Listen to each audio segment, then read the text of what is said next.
gym equipment. Samahan po natin ang ating mahal na Mayor Eric De Leon Olivares. Ayan. Dahil kasama ka, nakakatuwa naman.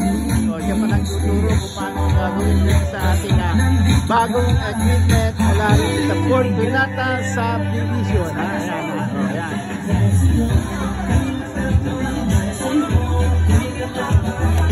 Okay, ayan ha.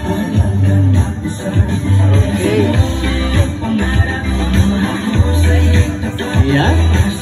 Maaari na pong i-try ng ating mga mommies and daddies ang ating pong mga bagong gym equipment dito po sa ating Fortunata Village.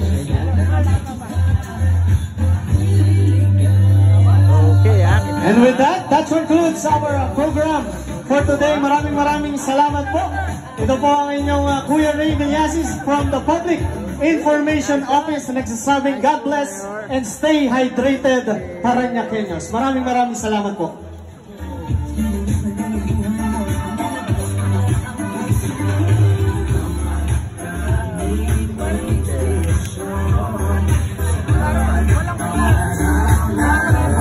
Okay, so mula po rin sa Fortunata Subdivision, kasama po natin ang ating mayor at magandang hapon rin po sa ating Congressman Eric Olivares sa ating pagbibigay ng ating pong gym equipment, no? Dito po sa ating subdivision ng ating Fortunata Village. Magandang hapon po sa inyo at Joel Gosyon po ng CSU Nagula.